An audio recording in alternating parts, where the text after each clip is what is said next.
Sarah Mitchell had always dreamed of visiting London. After saving for 3 years as a schoolteacher from a small town in Ohio, she finally booked her first international trip. The flight was long and exhausting, but as she stepped off the plane at Heathrow Airport, her excitement overwhelmed her tiredness.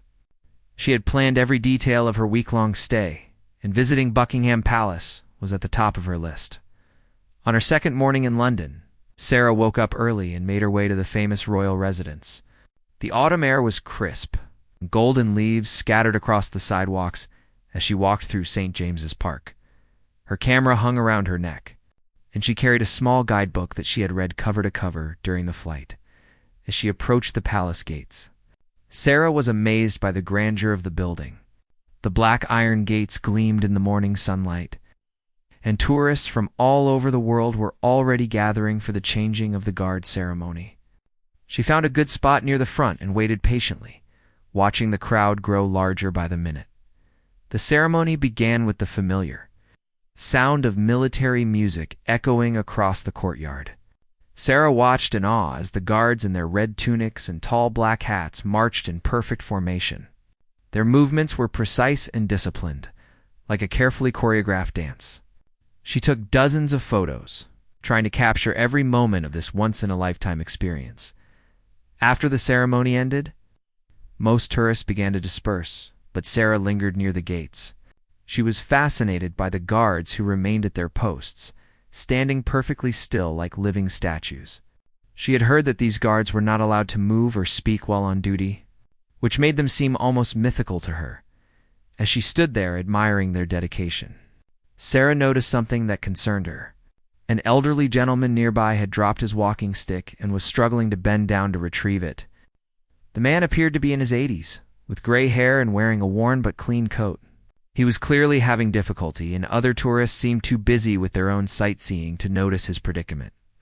Sarah was about to step forward to help the elderly man when something unexpected happened. One of the royal guards, who had been standing motionless at his post just moments before, quietly stepped away from his position. The guard was tall and broad-shouldered, with kind eyes visible beneath the shadow of his ceremonial hat. Without drawing attention to himself, he walked over to where the old man was struggling. "Allow me to help you, sir," the guard said in a gentle voice, bending down to pick up the walking stick. His accent was distinctly British. With a warmth that surprised Sarah, she had always assumed the guards were forbidden. From speaking to the public, the elderly gentleman looked up with gratitude shining in his eyes. "Oh, thank you so much, young man. My arthritis makes it quite difficult to bend these days." His voice carried the slight tremor that often comes with age. The guard carefully helped the man to his feet and handed him the walking stick with both hands, as if presenting something precious. "Are you feeling all right, sir? Would you like me to call for assistance or help you find somewhere to sit?" Sarah watched this interaction with growing admiration. Here was a guard who could have easily ignored the situation, staying rigid at his post like a statue. Instead, he had chosen compassion over protocol. The sight touched her heart deeply, reminding her of her own grandfather who had passed away the previous year. The old man steadied himself with his walking stick and smiled broadly. "I'm quite all right now, thanks to you. You know, I've been coming to see the guards for over 50 years, and I've never seen such kindness. Your parents must be very proud of the man you've become." The guard's posture remained professional, but Sarah could see a hint of warmth in his expression. "It was my pleasure to help, sir. Please take care of yourself and enjoy the rest of your visit." As the elderly gentleman slowly made his way toward a nearby bench, the guard began to return to his post. Sarah felt compelled to approach him. Her heart was beating faster than usual as she stepped forward, unsure if she was allowed to speak to him directly. "Excuse me?" Sarah called softly, as the guard was about to resume his position. He turned to face her with a polite, attentive expression. "Yes, miss. How may I help you?" His voice held the same gentle tone he had used with the elderly gentleman. Sarah felt her nervousness fade as she looked into his kind eyes. "I just wanted to say thank you for what you did for that man. It was really beautiful to watch. I'm visiting from America, and I've heard so many stories about British politeness, but seeing it firsthand is something else entirely. The guard's face lit up with a genuine smile. "It's very kind of you to say. I'm glad you're enjoying your visit to our country. Is this your first time in London?" "Yes, it is," Sarah replied, her excitement bubbling over. "I've been saving up for this trip for years. I'm a teacher back home in Ohio, and I've always told my students about the history and culture here. Actually, being here feels like a dream come true. A teacher," the guard repeated with obvious respect. "That's a noble profession, I imagine. Your students are lucky to have someone so passionate about learning and exploring the world." He paused for a moment, then asked, "What subjects do you teach?" "Fourth grade, so a little bit of everything," Sarah laughed. "But I especially love teaching history and geography. My students are going to be so excited when I tell them about meeting you and seeing all of this." She gestured toward the palace behind them. The guard nodded thoughtfully. "If you'd like, I could tell you a few interesting facts about the palace that might not be in your guidebook. Things that would make great stories for your classroom." Sarah's eyes widened with delight. "Really? That would be amazing. I would be so grateful," looking around to make sure he wasn't needed at his post immediately. The guard began to share some lesser-known details about the palace's history. He spoke about the secret tunnels beneath the building, the symbolism behind different architectural elements, and stories about famous visitors from decades past. His knowledge was impressive, and his enthusiasm for sharing it was infectious.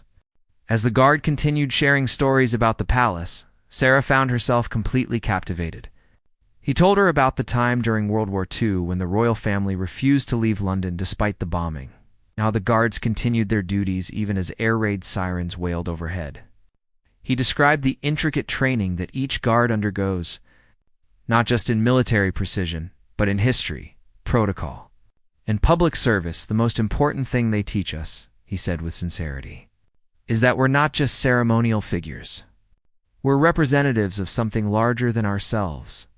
When people visit here, they're often experiencing a dream come true, just like you described. Being part of that experience is an honor." Sarah was deeply moved by his words. "You really mean that, don't you? It's not just a job to you." "Not at all," he replied firmly. "Every day I put on this uniform, I'm reminded that I'm serving something greater. Whether it's helping an elderly gentleman pick up his walking stick or sharing a piece of history with a teacher from America. These moments matter." Just then, another tourist approached them hesitantly. She was a young woman with a baby strapped to her chest, and she looked somewhat distressed. "Excuse me," she said with a French accent. "I am sorry to bother you, but I am lost. I am looking for the nearest baby changing station. I do not speak English very well." Without hesitation, the guard turned his full attention to the woman. "Of course I'd be happy to help," he said, speaking slowly and clearly. "There's a facility in St. James's Park. Just a 5-minute walk from here." He began giving her detailed directions. Even drawing a simple map on a piece of paper from his pocket, Sarah watched this interaction with growing amazement. Here was a man who could have easily directed the woman to ask someone else or pointed her toward an information booth. Instead, he took the time to ensure she understood exactly where to go and even offered to have someone escort her if she was still unsure. "You are very kind," the French woman said gratefully. "Thank you so much. People told me British people are polite, but this is beyond polite. This is generous." After the woman left, Sarah shook her head in wonder. "Does this happen often? People coming to you for help with all sorts of things?" The guard chuckled softly. "More often than you might think. People see the uniform and assume we're unapproachable. But the truth is, we're here to serve. Sometimes that means standing perfectly still during ceremonies. And sometimes it means helping a lost tourist or comforting someone who's having a difficult day." He glanced around at the other tourists milling about, then continued. "Last month, I helped reunite a little girl with her parents after she wandered away in the crowd. A few weeks before that, I spent 20 minutes talking with a veteran who had served in the same regiment as my grandfather. These interactions remind me why I love this job." Sarah felt tears welling up in her eyes. "You know, I lost my grandfather last year. He was a veteran too, from World War II.